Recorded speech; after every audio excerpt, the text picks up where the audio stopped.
Today I'm here with Michelle Malkin, syndicated columnist and political commentator, to discuss issues of immigration. So, thank you for being here with us. Glad to be here. So to start off with, tonight's discussion is about our broken immigration system. Yeah. What do you think is the most important issue to focus on, and how should Republicans move forward to address it? Well, I would say that the problem is one of the erosion of America's right to self-determination. And that means our collective will to enforce immigration laws that are already on the books. And it means a collective national rethinking about who should come into the country, what numbers, because that's the most important thing, at what level we should have legal immigration, all pipelines that are bringing people, that have ushered in an era of mass migration. And also related to these questions, of course, are what traits, what values of the type of people that we bring into the country, and of course that includes where they're coming from. And then if at any point along in this process we decide that someone does not belong here, what is the mechanism by which we remove people from the country? And I think that last one is particularly important because the far left, and what I call Open Borders, Inc., in my seventh book, has targeted the vital function of interior enforcement, right? You could build 2,000 miles of wall all along the southern border, but people, A, will still get through. And also people, B, who come in through the front door, who are issued short-term visas, often overstay those visas and are every bit as much of a lawbreaker as the person who comes across the border illegally. So whether they're border jumpers or whether they're visa overstayers, how do we enforce the law, detect the people who don't belong here, detain them, and deport them? So you mentioned the wall, and that's one of President Trump's central campaign promises. However, in July, U.S. Customs and Border Protection confirmed that none of it's been built yet. So why has it not been built, and what will it take to finally build it? Yeah, that is an important question. And I have been covering immigration enforcement and border security issues for 25 plus years. I cut my teeth as a journalist here in Los Angeles. And it was in the early 1990s when the dire effects of not having effective physical barriers really began to seep into our culture, our politics, and our economic well-being. And over the last 25 plus years, especially with the 3 books that I've written on immigration, it became clear to me that the reason we don't have effective physical barriers, the reason we don't have effective interior enforcement for that matter, is because there are bipartisan forces in the Beltway that have conspired together to keep us unsafe and to keep those obstructions from being fully built. Now, in the mid-2000s, there was something called the Secure Fence Act, and that was supposed to finally solve this issue of all of the eroded barriers and the barbed wire fences that were cut through. And I believe that something like less than 200 miles have actually been constructed.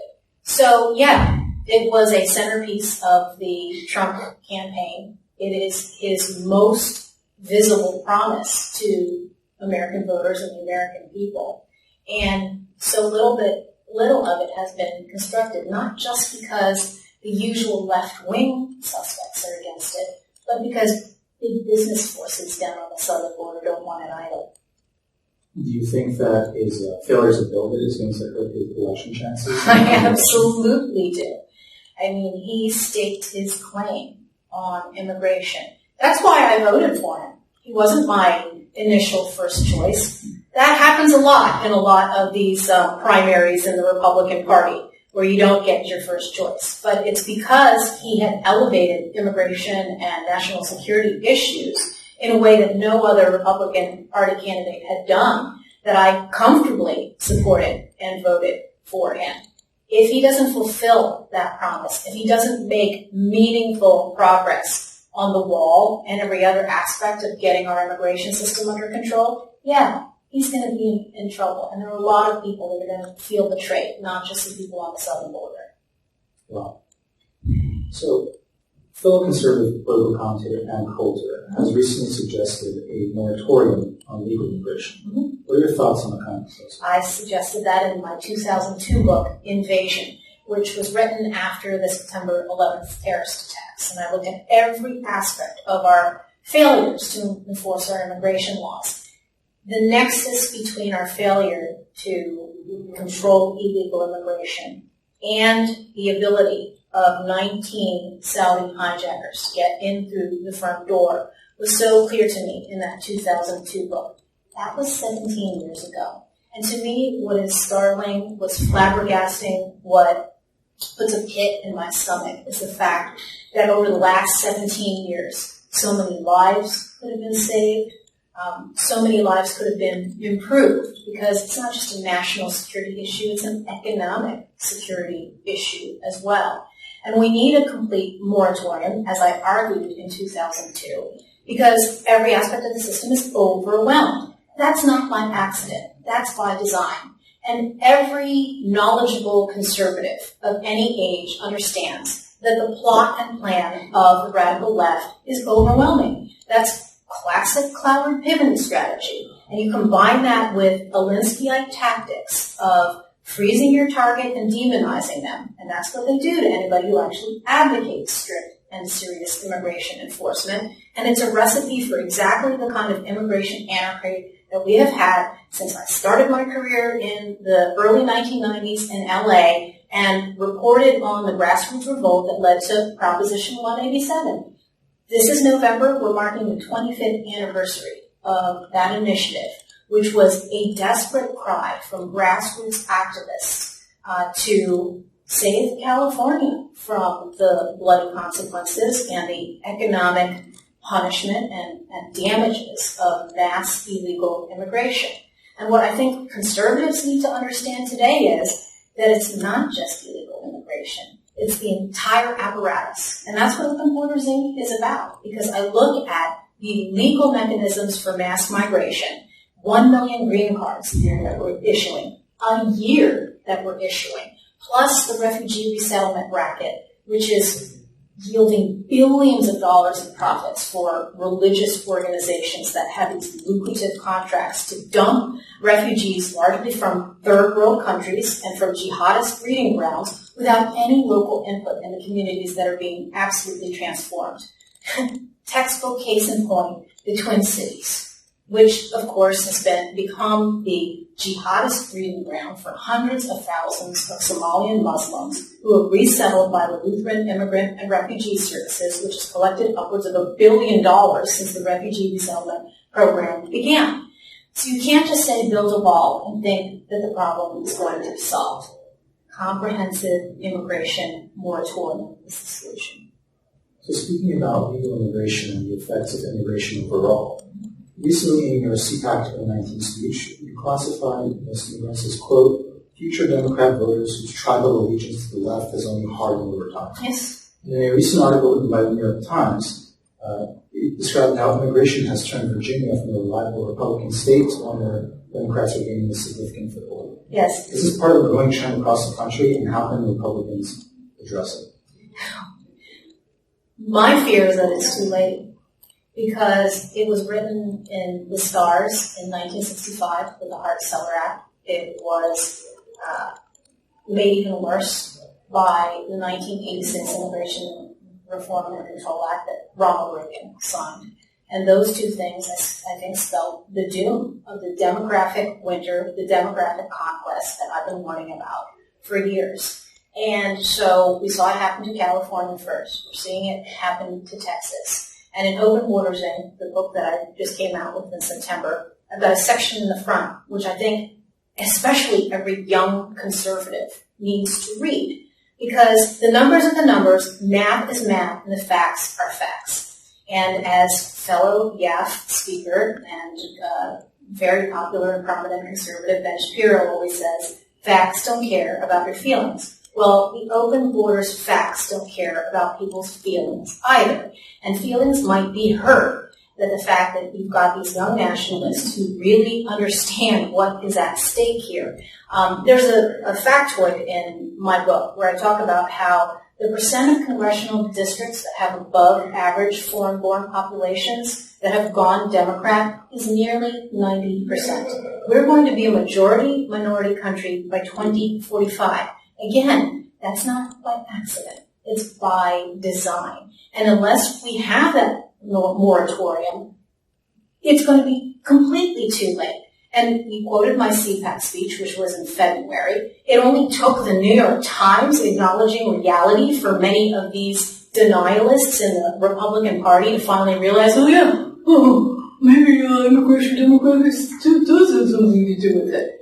Right? In the meantime, the next 5 states over the next 30 years are going to go majority-minority, in addition to the 5 that we already have, and obviously, Texas and Nevada, all of the states where amnestied illegal aliens are now voting 80-20 Democrat. That's not going to change. It is a delusion to think that somehow whatever late-breaking GOP outreach efforts are now underway is going to put any kind of dent in those numbers. Those numbers have not changed. 80-20 is essentially where we're stuck. And the problem is that you can think that there's assimilation that's going to happen and that people will have a light turn on. But you look even at the exit numbers, and I'll talk about this in my speech tonight, you look at the exit numbers for Asian Americans. And that's what I find incredibly alarming. Because there used to be a demographic, a hearty and significant subsection of Asian Americans that were reliably Republican. That is not the case anymore. Not only do they not identify as Republicans, there was an 80-16 split in Virginia among Asian Americans, but they support gun control. They hate police. The percentage breakdown that said that the police are racist was along the same lines as domestic liberal African Americans. This is not changing with dog and pony shows of let's it, Jexit, AA exit. It's not working, and people have to deal with the reality here. And the only solution is a freeze. So, if they're already here, though, and demographics seems to be lessening, is there any way in which the Republicans can reach out to these communities and gain further? Well, I'm not saying that they shouldn't try, but I think that they should just face the fact that the odds are overwhelmingly against them. And the inordinate amount of energy that is spent trying to make those conversions, rather than shoring up the natural base of the Republican Party, I'll tell you what the Republican Party and the conservative movement shouldn't be doing. And that is denigrating, especially young nationalists, whether they're white or brown or yellow, who are warning them about these realities. And you mentioned young conservatives and what they should read. So what do you think that young conservatives, particularly on college campuses, should do to help make people on these issues? And how could they contribute to these issues? Well, it starts with doing your homework first. And I am very deeply disturbed that many people who are out there on cable TV or on the lecture circuit who talk about immigration or who try to refute the arguments of nationalists really don't know what they're talking about. That's what alarms me the most. And I'm somebody who traffics in words and ideas. I've spent 25 plus years. I've written 7 books. 3 of them are about immigration, to arm people with and educate them with knowledge and with facts. Start with that first. Don't just swallow the talking points of people who have vested interests in keeping the borders wide open. And that's what Open Borders Inc. is about. Because so many of the operators and entities and charities, religious organizations, as I mentioned, and businesses that are pushing an open borders agenda profit from it one way or the other, whether it means filling their pews and their collection plates, or their bottom line with low-wage, cheap labor, primarily from India and China, or electoral gain. And in the case of the Democrats, of course, it makes complete sense why they're pushing it. And that's why more and more people have to ask Republican Party leaders, what's in it for you, other than the suicide of your party and our country? So several times you mentioned nationalists and nationalism. For the sake of clarification for our audience, how do you define an American nationalist? What does it mean to have nationalism in America? So it means to put America first and to mean it. It means to put American citizens first and their public safety and their national security. It means putting American workers first above all else. And those kinds of considerations used to be built into, there used to be legislative protections, for example, that were promised, things like H-1B, that they never got around to enforcing. That was the fundamental original sin and error of the 1986 law. Well, we'll just, of course we care and have compassion for the millions of people who are already here. This is going to be a one-time blanket amnesty, and then we'll get around to enforcing the law. In other words, America second, Americans last. And so when I talk about the nationalism that I've championed for 25 plus years, I like, look at my skin, I'm not a white nationalist, I'm not a white supremacist.